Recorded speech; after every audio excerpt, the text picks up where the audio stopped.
Welcome everyone. Thank you so much for joining us today.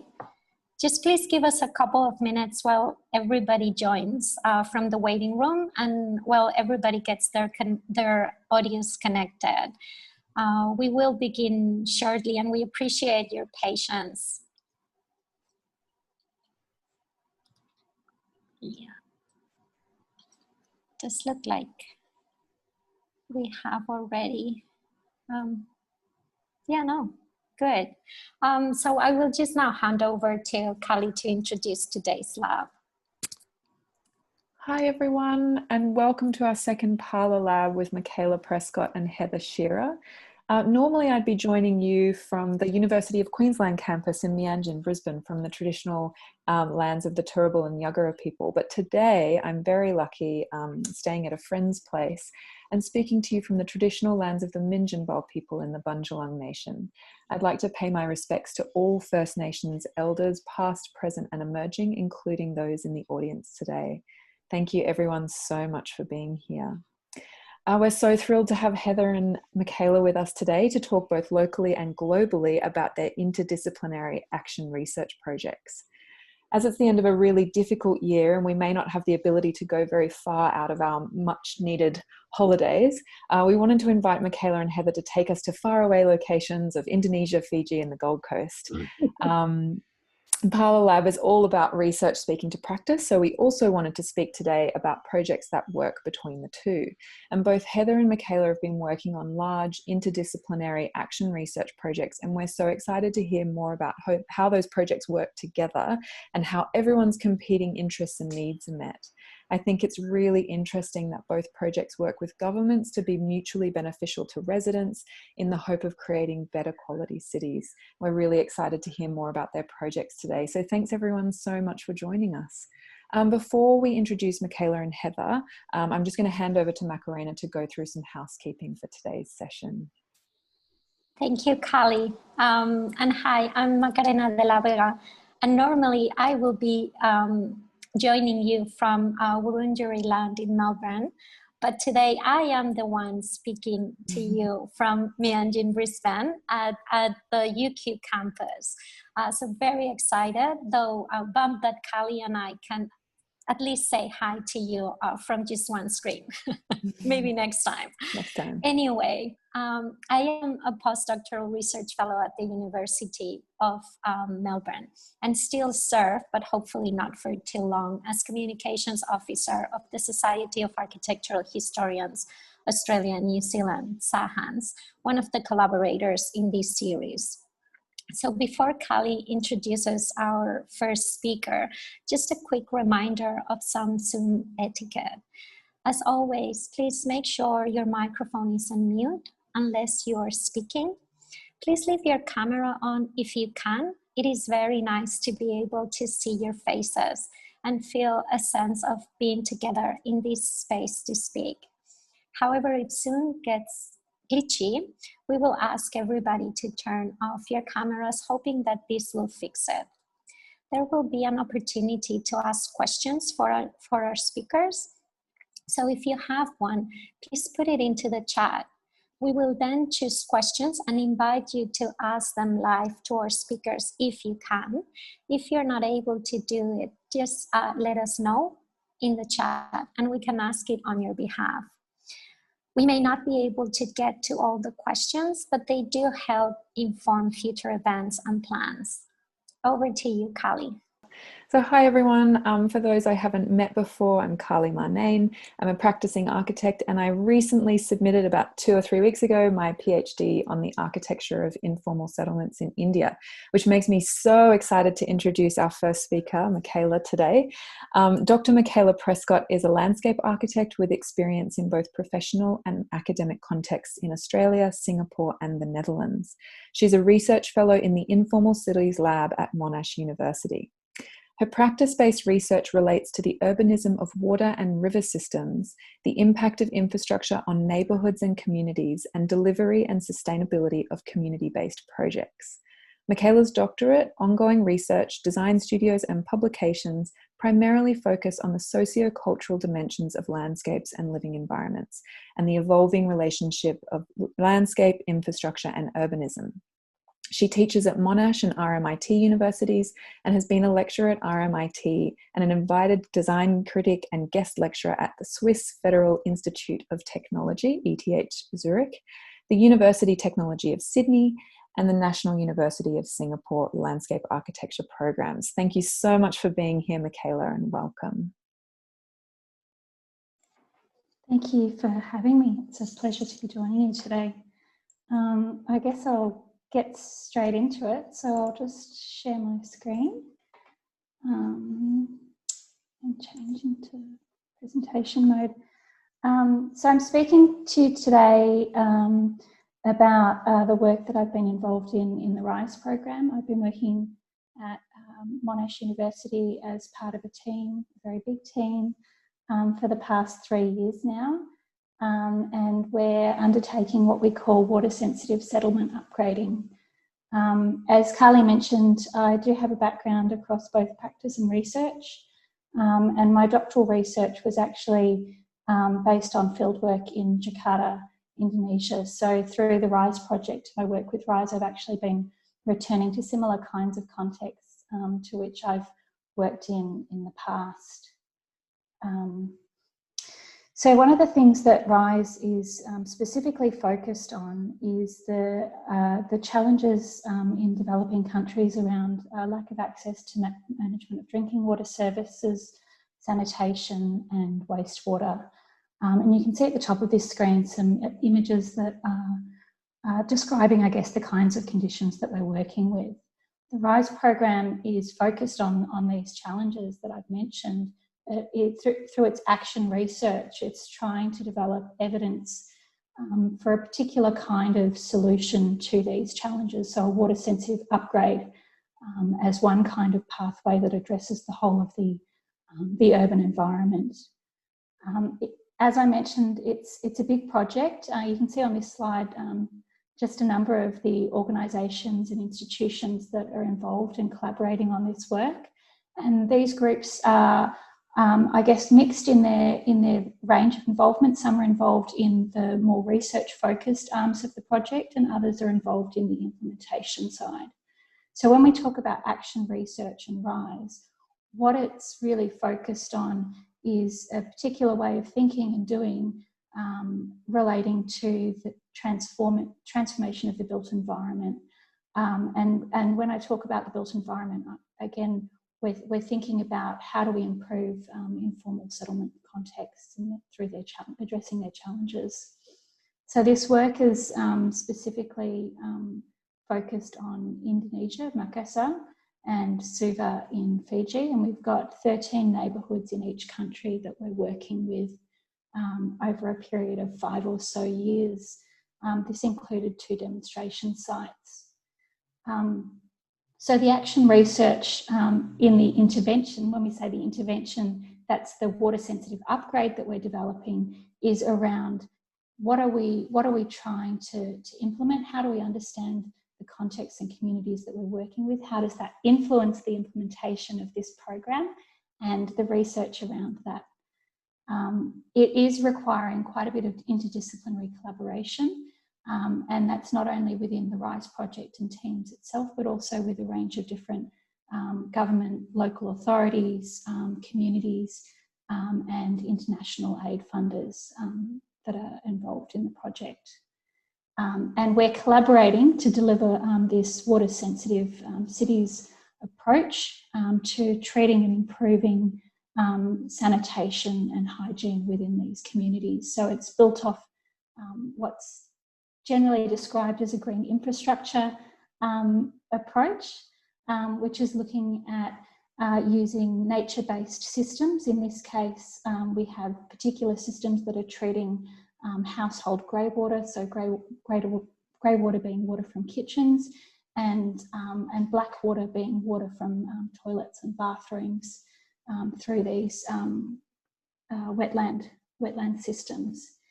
And to implement this kind of intervention, it's really something that requires both social and technical aspects coming together. And this is in order to address both what is the intervention, how is it used and operated, who is it used and operated by, as well as that interaction or use on the very personal sort of scale. So what we've found is that in order to be able to work with these communities and stakeholders, we really need to bring together a whole lot of different expertise. And this stretches across public health, landscape architecture, engineering, ecology, in order to be able to implement this kind of socio-technical system with each community, their social, cultural and physical context. So the kind of complexities that we're talking about here are things like local practices, not only around hygiene, but also around decision-making, acting and doing, the kinds of contaminations in sites as well.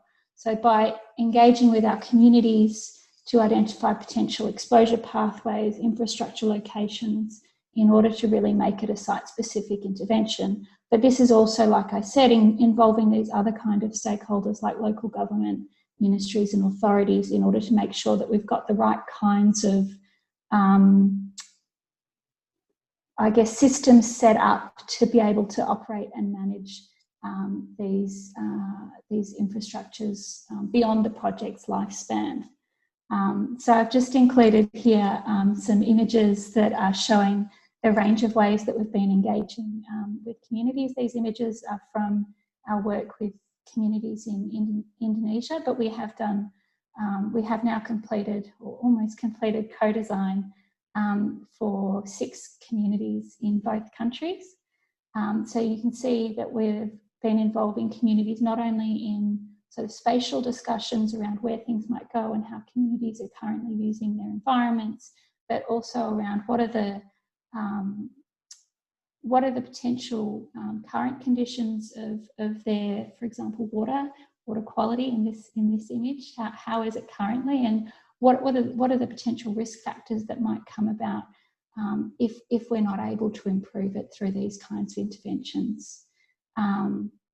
And so this involved a range of science days, planning days that we've been running, and these activities have been contextualised for the different kinds of communities and stakeholders that we're working with in each country. So I should, I guess, take the opportunity now to mention that we do have, while we have a research team that's mostly based in Australia, we have local in-country teams that are very much focused on the work with the communities around the design and implementation of the program. And this kind of work that we're doing together really has been a matter of discussions that happen on a daily or weekly basis. So prior to this year, our team from Melbourne was also spending a lot of time in country. Of course, that's changed with the pandemic, but activities are still ongoing. And you can see that in the last couple of images, this is our demonstration site, which was recently commissioned. So this is one of our staff members in Indonesia who's been doing some sampling to check how these natural processes are working to make sure that everything's going okay. So yeah, I guess I'll just reiterate that there's a lot of people that are involved in this project beyond myself. So this is just a snapshot of the people that are directly involved in what we call the intervention, which is the delivery of this water sensitive upgrade. But there's also across RISE, I guess, a couple of hundred people directly involved in teams, as well as all of our other stakeholders. So I hope to talk a little bit more about that through questions later on.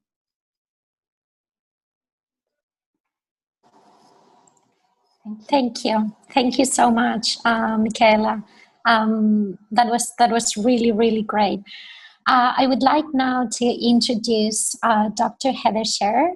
I hope I should have asked you about the pronunciation, Heather. I'm so sorry.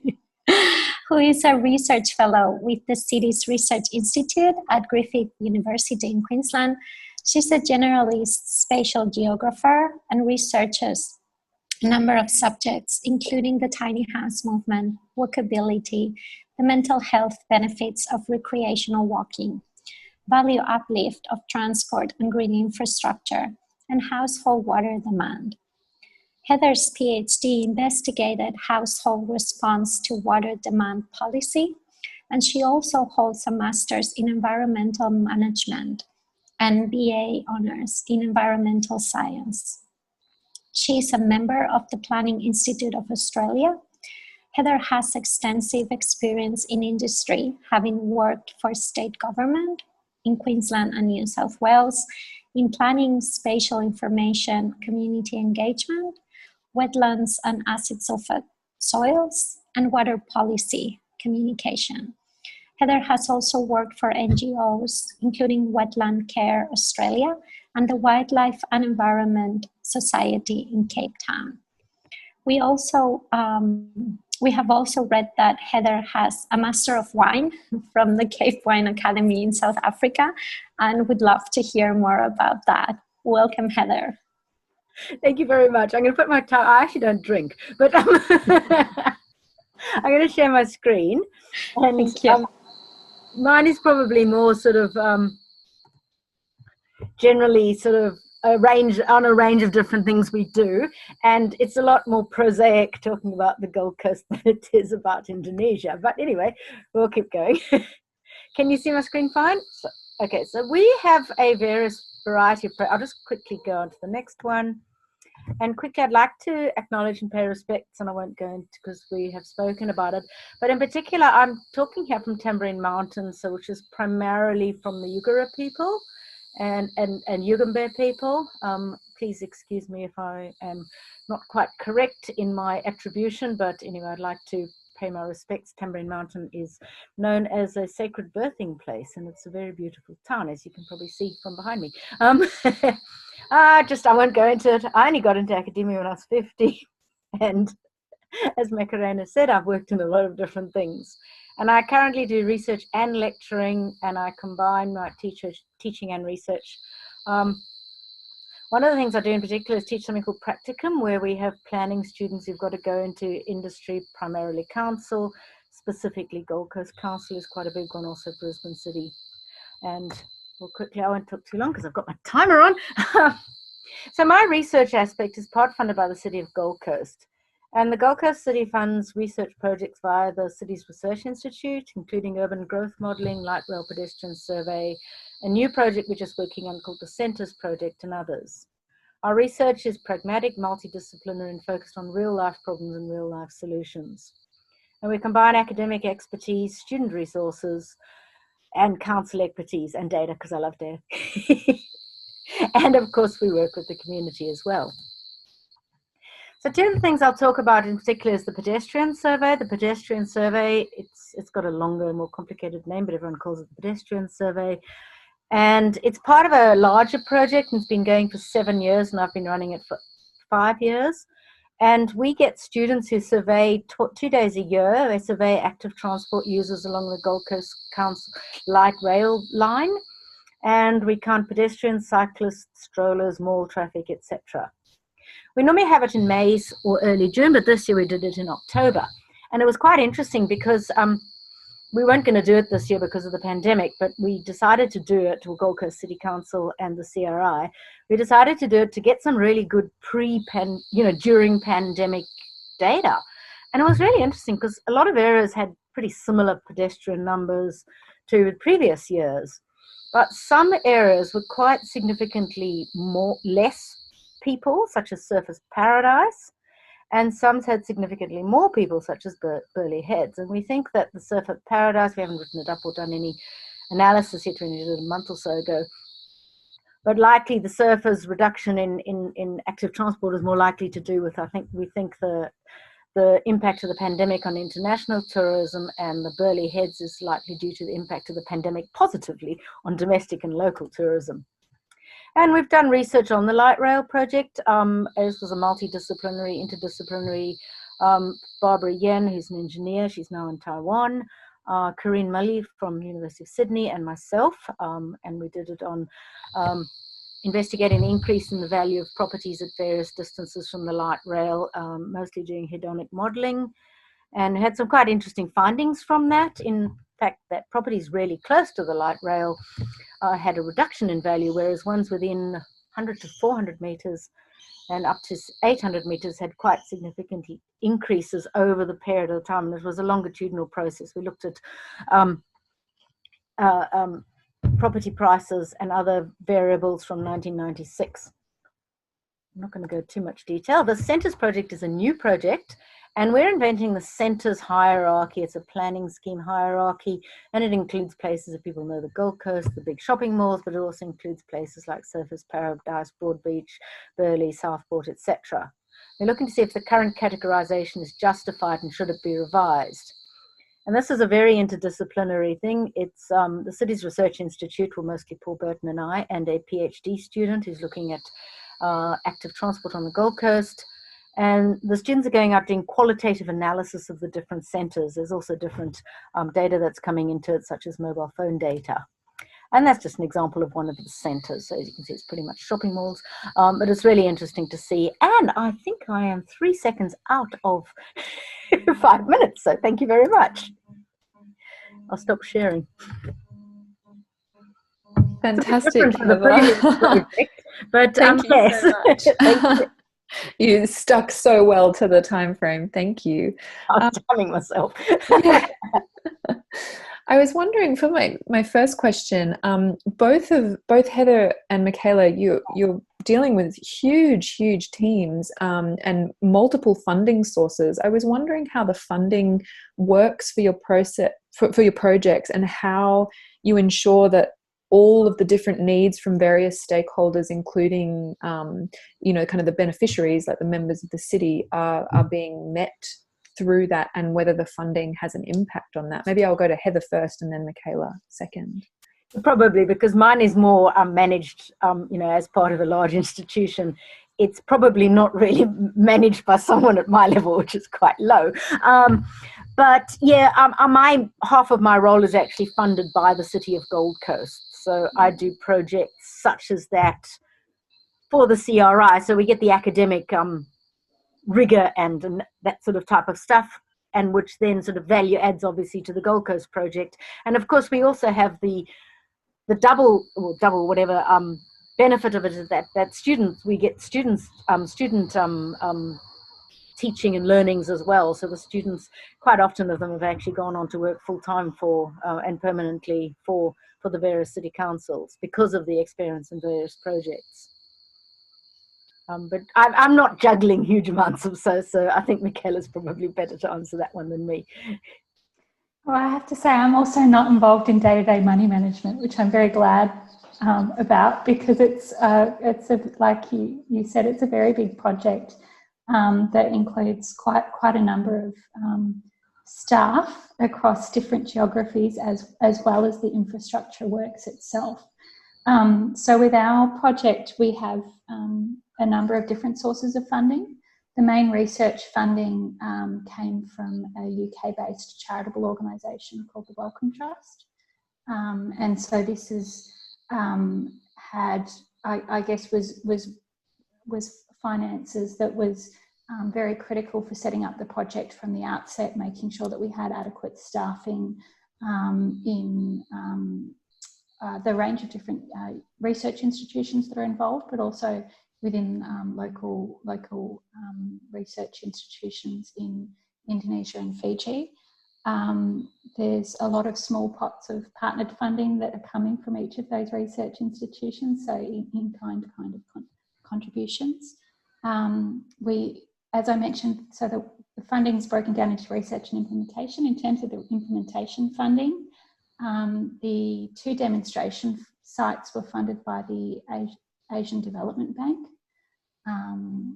which is an infrastructure a loaning organisation. But then the work in the sites themselves, the finances has ended up coming from a couple of different sources. So the Indonesian implementation is funded by the Asian Development Bank as well, whereas the Fiji implementation is financed by the New Zealand Department of Foreign Affairs and Trade.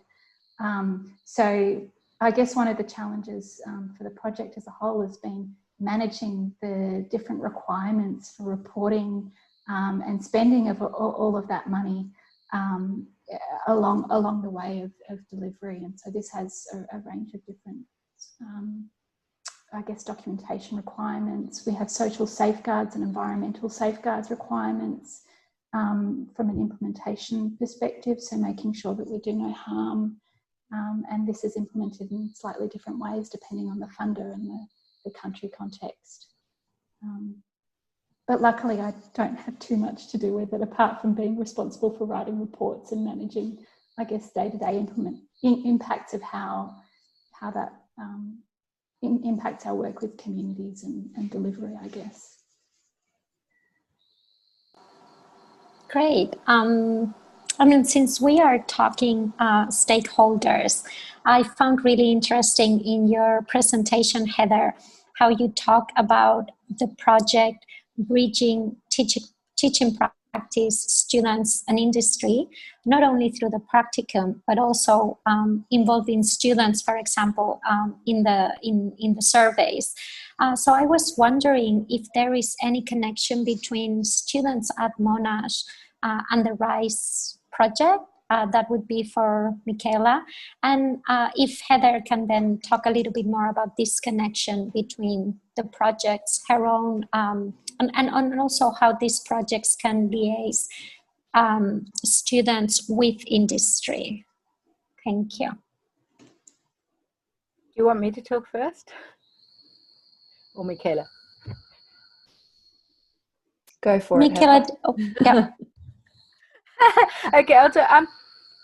So the students, because I teach, so as I mentioned, I have a complicated job. It's part funded by Gold Coast and it's also part funded as a lecturer. And Practicum, I might just briefly explain, they have to have an industry placement of 30 days or 207, I think, hours as part of their planning degree, and they do that in their 4th year. So for the Practicum, the Centres project, the students who are doing the Centres project are actually Practicum students, so they're 4th year and honours students. And they particularly so these students have got to go out, they've got to go and like sometimes interviewing people, places like that. The light rail project, we actually use any student who wants to do it, and it's paid. It used to be part of the degree, but so they do 4-hour stints. And what we do is generally the 2nd year after a student has done it, we open up, well, I tend to pick and choose them, but we say, would you like to be a supervisor? And we have 2 student supervisors who run the project, and it's quite big. Sometimes there's 50 or 60 students who've got to be managed, and it's 3-4 hour sessions for 12 hours a day. So it's quite logistically difficult over, how many different 12 sites each one? Oh, anyway, it's quite a lot. Maybe it's 16. So yes, they work very well with industry, and because they tend to be planning students and they're undergraduates, they're not going on normally to do higher education, they're looking for work. So it gives them fantastic work experience, and they use it to great benefit because the better ones tend to, well, the more proactive ones, should I say, not the better ones, quite often then get employed by the specific local government. So they get that industry experience that the students really appreciate. And the industry really appreciates too. So I hope I answered that okay. Yeah, so I guess I'll try and answer in terms of RISE now as well. So because one of the challenges with RISE, I think, and in part because it is by nature an action research project, is that the project has a life of its own. And so when we're trying to engage students across any of the institutions, we have to help them develop a way of being engaged that is not going to be interrupted too much by the project's, I guess, timeline, which we at times have little control over. I have to say, because it's something that's operating in the real world. But that said, we have had students involved in a range of different ways. So in our team itself, we have 4 PhD candidates who have been involved in the project since 2017. They're now coming towards the end of their candidature, and for them the project has unfolded in quite a different way than they might have thought it would have originally, and so their projects have also evolved alongside the RISE project. So there've been PhDs and honours candidates involved in both our own faculty, but also in other faculties that are working in the project. So, for example, biological sciences.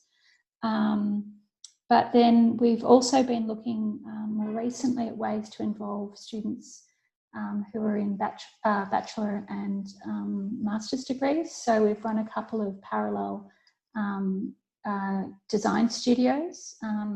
Last semester we ran one that was a joint studio between RMIT University Department of Landscape Architecture as well as Monash University Department of Architecture. And for us at Monash, not having a landscape architecture program, but the project being very much a project that deals with urban environments, it was really beneficial to be able to work cross-institutionally to be able to enable that to happen. We've also had students in countries, so in Fiji and Indonesia, involved from local institutions, and that's more been centred around engagement with communities and supporting our local teams when we've been doing activities that have required, I guess, significant time in community. And that's often been around things like site surveys, household surveys and interviews and the like. That's so fantastic to hear that students are such important members of the project. And I think I know a lot of students that would love the opportunity to be involved in something like that, particularly as an alternative way of getting work experience too. As you mentioned, Heather, it's fantastic, especially during the ups and downs of pandemic and difficulty finding internships and stuff like that. We have a question from the audience from Irene Kamal. If you could turn your computer on and unmute yourself, about prototypes, which I think is an interesting kind of lead in from students actually being on the ground and working and getting experience. Irene, if you could pose your question or around. Hi. Hello. I wonder, can you still hear me? Yes. Oh, good. My question was just about how transferable that project. I saw a little sketch that showed, the collection of water and turning into grey water and wetlands, and just wondering how it works in an informal city, such as those in Africa, which are really, really dense. Would it be a transferable thing to have that kind of I guess I'm calling it a prototype for that? That was my question. So that's coming to me then. Thanks, Irene. Yeah, that's a really good question, and it's been one of the things that's, I guess, part of the research that we as a team are doing as we're implementing it. So it's the part of the action, I guess.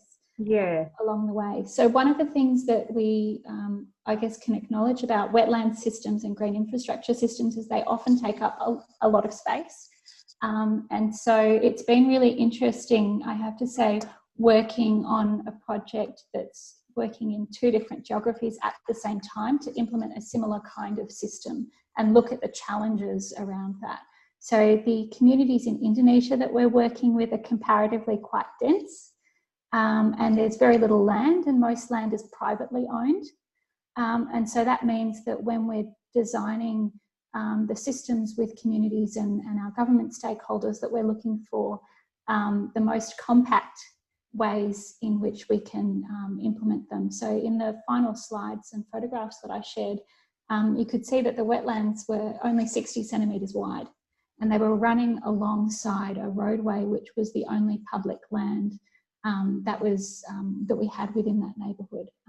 And it was something that was implemented with some community donation.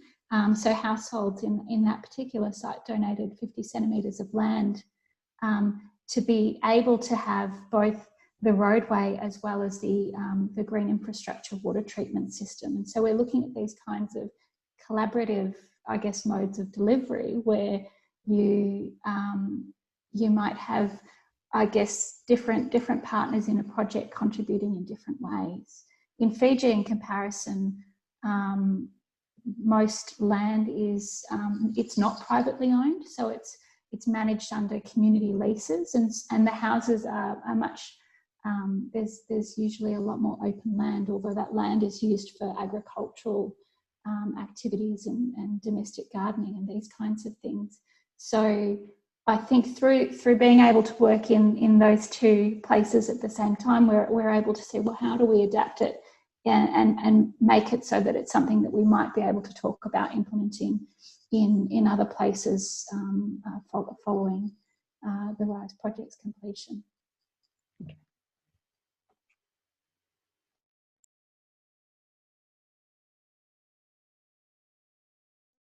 And Heather, is there any part of the projects that you're looking at that is kind of trying to transfer these interventions or learnings from these interventions in other places?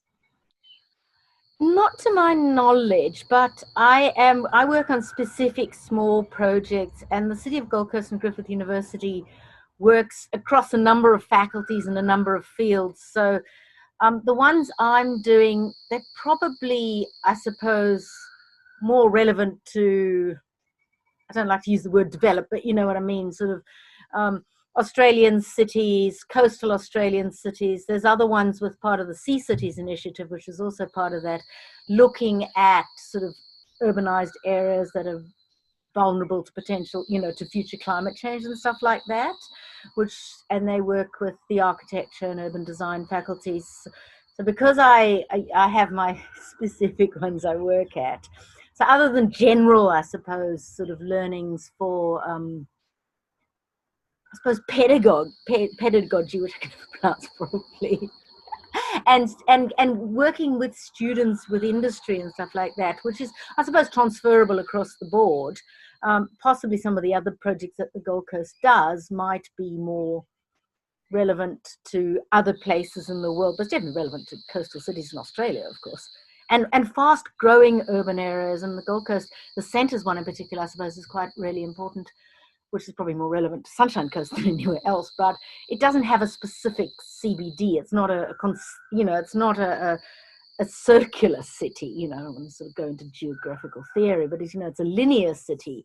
So one of the things they're looking at is, you know, the CBD is supposedly Southport, but it's not really. You know, where is in a dispersed city? And with the light rail, for example, there's been a lot of community opposition from a planning perspective with the extension of the light rail to places like Palm Beach, because they see it's some sort of justification for putting high rises along the transport corridor, which is incorrect.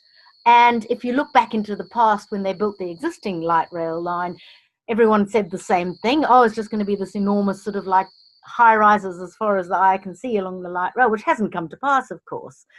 And now everyone loves the light rail. But where it hasn't been built yet, they're complaining. So I suppose in terms of actual development and planning, it has good lessons for other places that might be considering putting in stuff like light rails, for example. So from a planning perspective, I suppose. Yeah, no, that's great. Thanks, Heather.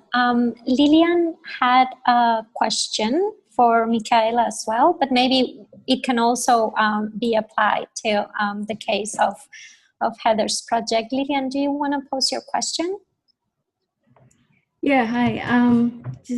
My question is probably a little bit loaded. I'm from Indonesia as well, so I'm interested to know from your point of view of just the main challenges across the cultural barrier to implement the project. I'm just very impressed with the model of this need-based intervention, because from Indonesia, I know that sanitation and water is a big issue there.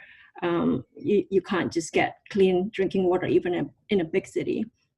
So with such a clever combination to have that intervention to improve the environment, and then you can gain the research out of the action, which, yeah, I'm blown away with how it all works. And I have actually lots of questions, but yeah, that's probably the first I want to ask Michaela.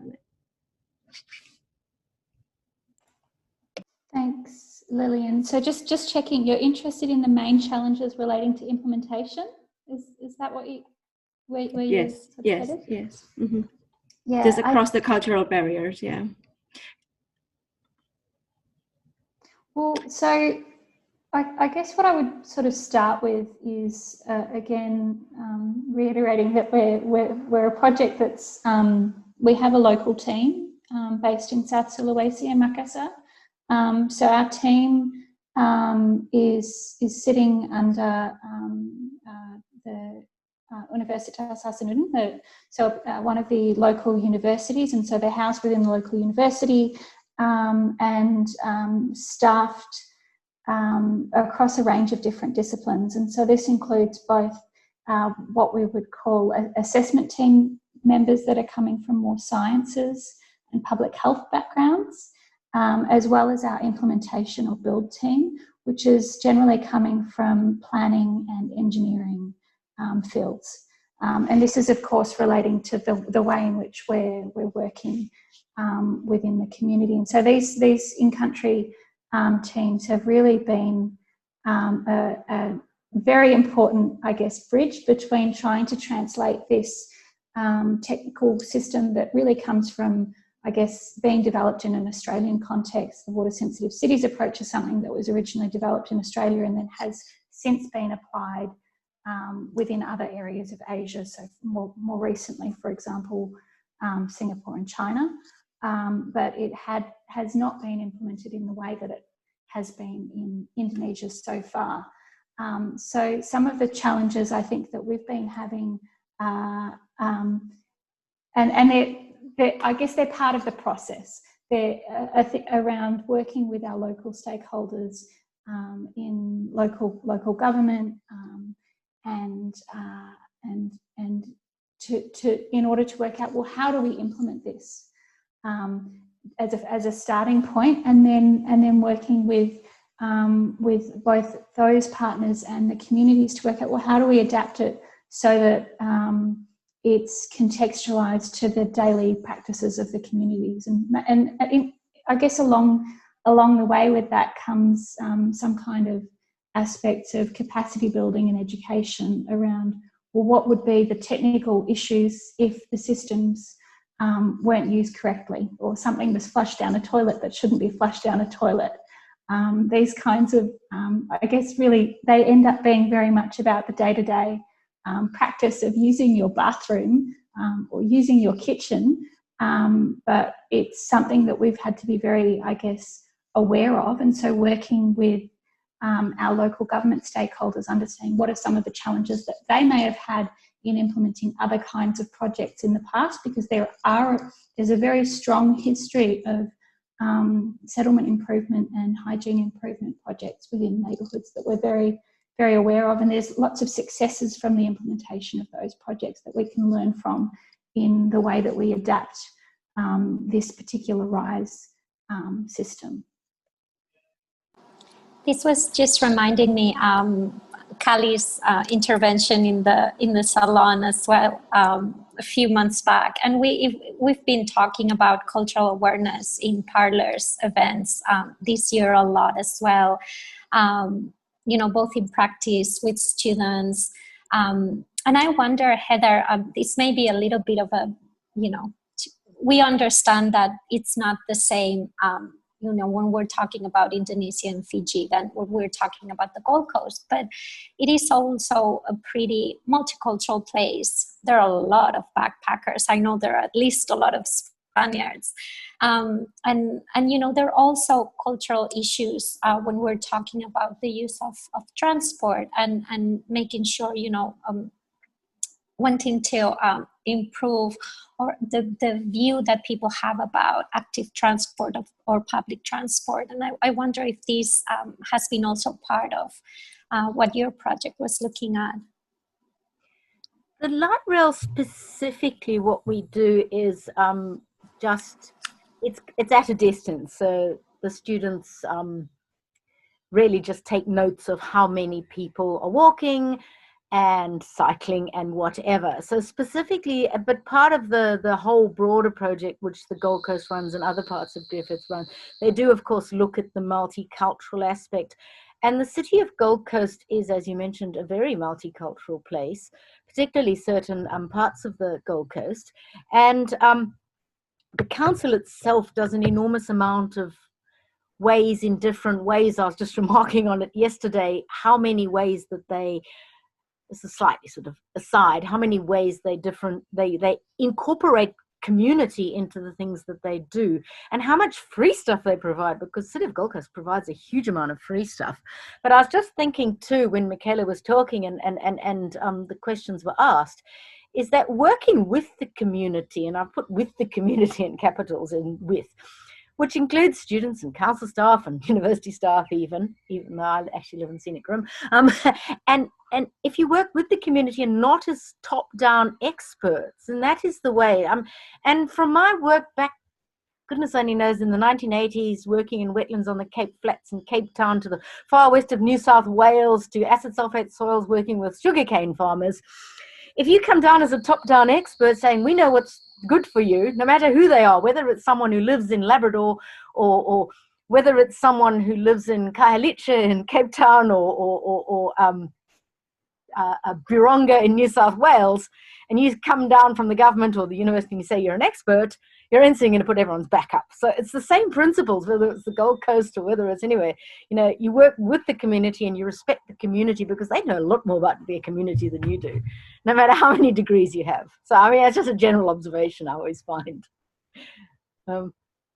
Lillian had a second part of her question about the similarities in challenges with implementing the project in Indonesia and Fiji. And I wonder that might tie in to that conversation that you were just having, Heather. I don't know, Lillian, if you wanted to add to that at all.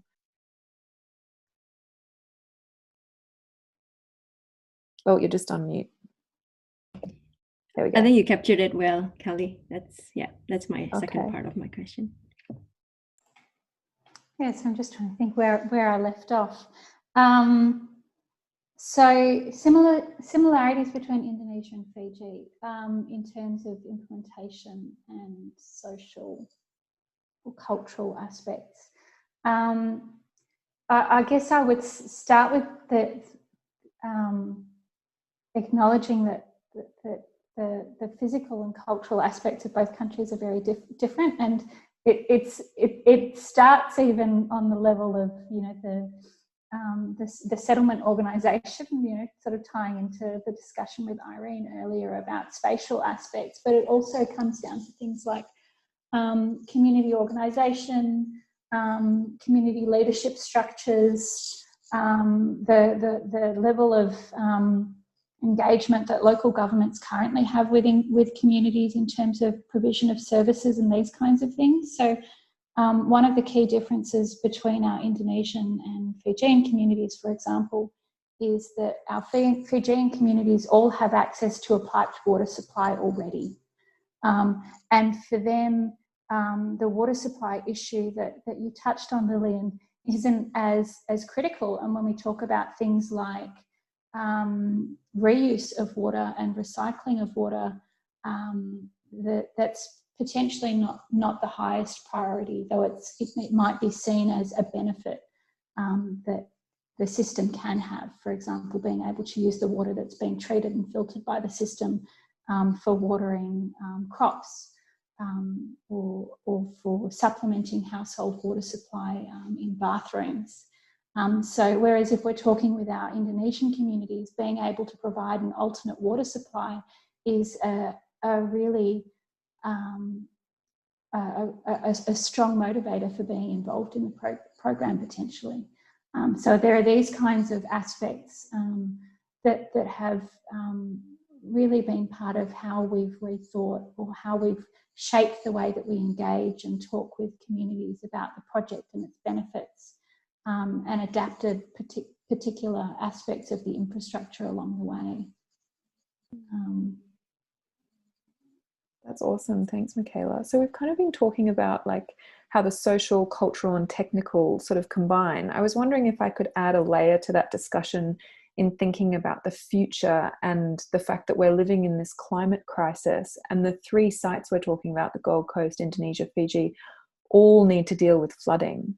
And I was wondering how that future aspect and flooding and climate crisis plays into your research. Maybe Heather, I'll hand to you first.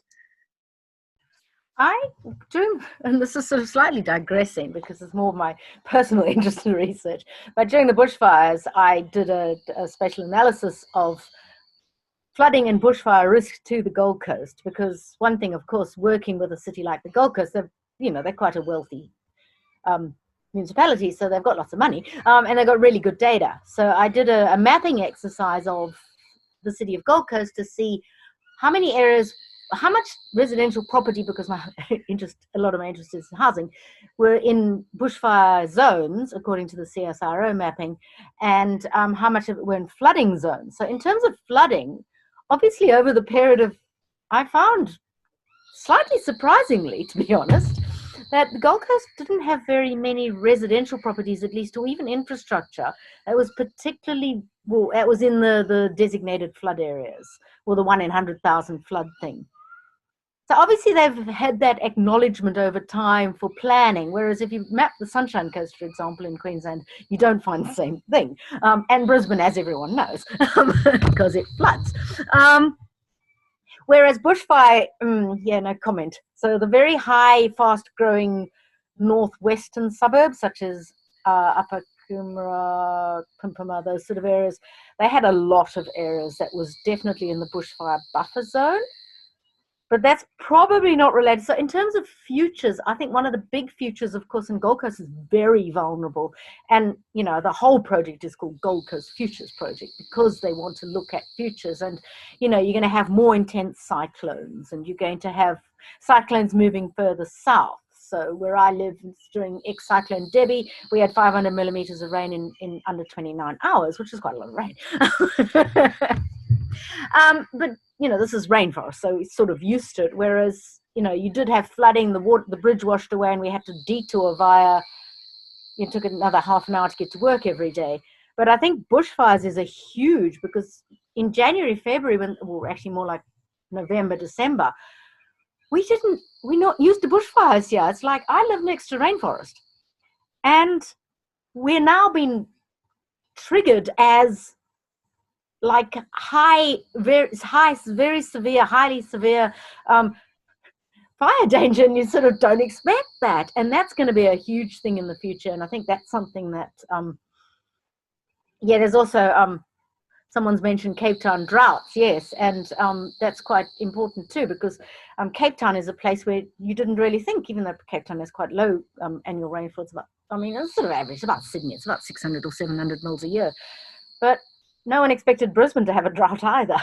That's what I did my PhD on, actually. So sea level rise, Emily has said the projections for sea level rise of the Gold Coast, and then you've got the parts of the place which is built on the beach, and northern New South Wales is probably a better example, or northern beaches of Sydney, around Byron Bay, Belongil. The people who live there are saying the council's got to build up the seawalls because our houses are washing away. But maybe they shouldn't have been built there in the first place. So that adds a whole layer of complexity to discussions about climate change. So to be honest, I actually don't think council, speaking about Gold Coast City Council, City of Gold Coast, they just renamed themselves. If it's not, so the planning scheme incorporates climate change projections, but I don't think it is incorporated to the extent that it should be. But that's just talking as an academic, and it's not really to do with the projects. But I think that's something that needs to be taken into account more in all of these research projects. And we're a bit oblivious to everything in Australia sometimes, even despite the fires and floods and everything else. Yeah, that's great, Heather. And we can actually listen to your background, which is, it's really lovely. We're coming to the end of the hour. And before we talk about key takeaways for practitioners in the audience, and rather than asking about COVID, because we've been talking about COVID all year, and since we're approaching a holiday season, Heather, tell us a little bit about that Masters of Wine. What is it? It's a long. It wasn't Droughts. It was done in Cape Town, and my children's father, who is long ex, but never mind. He worked for a big hotel in Durban in South Africa, and his employers sent him on something called a certificate wine course, which he barely passed by copying from me, you know. And so I did really well, and then he must do the next one, which was the next layer up, which was, I can't remember. Now, one was preliminary, one was certificate, and the next was diploma. And so then I did the certificate, and he did the certificate, and he failed it despite copying from me. I don't know how anyone could do that. And so then I thought, well, this is quite fun. So I ended up doing a diploma of wine studies, which was really fascinating. We got to taste the most incredible wine. I mean, I haven't drunk alcohol for some time now, but it is just something. It was really interesting. It was fascinating because we didn't just study Australian and South African wine. We studied French, and we had to taste. And I was really good at the theory, but I wasn't that good at the practical. I barely passed it. A Spanish wine, of course. Thanks for clearing that up, Heather. But given the fact I'm a vegan and I'm a teetotaler, I'm probably not the best person to ask about that. Fantastic. Okay, so we're reaching the end of the hour, and our typical wrap-up question is, what is a key takeaway from your research for the practitioners in the audience, and perhaps from interdisciplinary collaboration? Maybe Michaela, I'll hand to you. And I don't know if you had any final thoughts about the previous question about futures and flooding and sea level rise, or just a key takeaway from your project for the practitioners.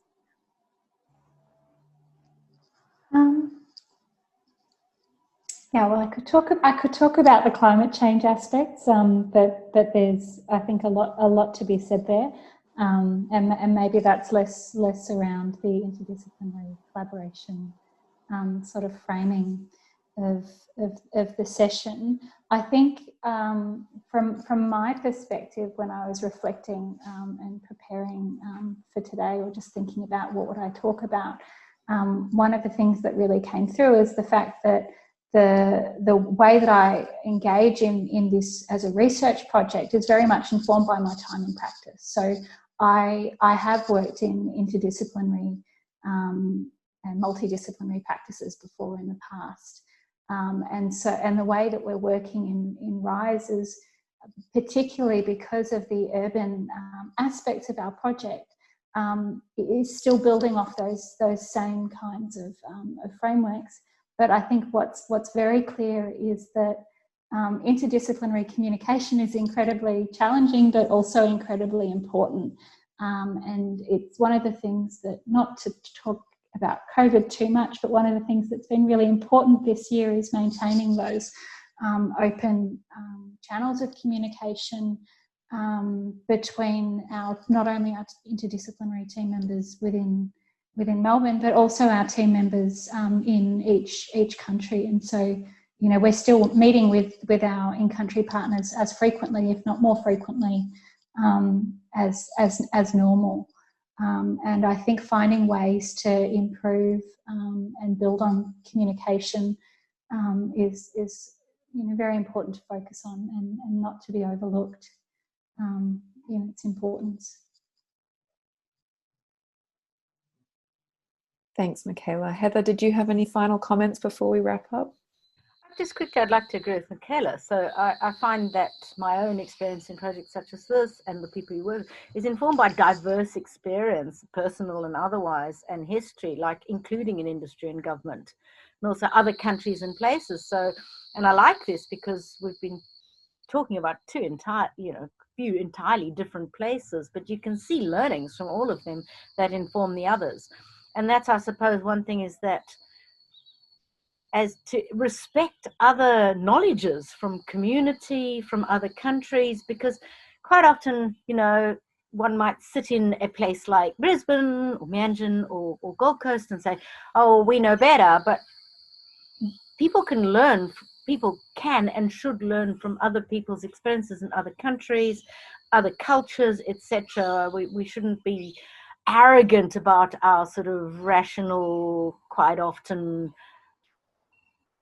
specific culturally centric ways of thinking. And I know everyone knows this, but it's just something that's always useful to communicate the whole time, and to learn, indeed, as if any of you are lecturers, from our students too.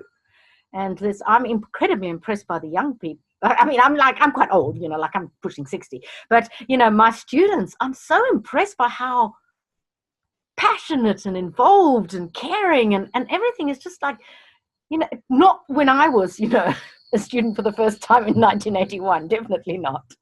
I'm very impressed by, the future, and I am continue to be optimistic despite climate change and everything. Yeah, and learning is also a big part of what we do in this series, so that's also a good takeaway. Yeah. And just before we end, just remind everybody to please be in touch if you would like to get involved with this series. We're happy to welcome to the team anybody who would like to join us as a host, or anybody willing to share their research. So we do have a long list, and we will go through it from next year. Thank you again to UQ Architecture and to Sahans for collaborating on the project, UQ for hosting, and also thanks to all Parlour partners who support all these online activities and events, and definitely Justine. Hope this wouldn't be happening without. Happy break, everybody. We would love to see you in the new year with more labs, more topics, and more researchers. Thank you so much for joining us.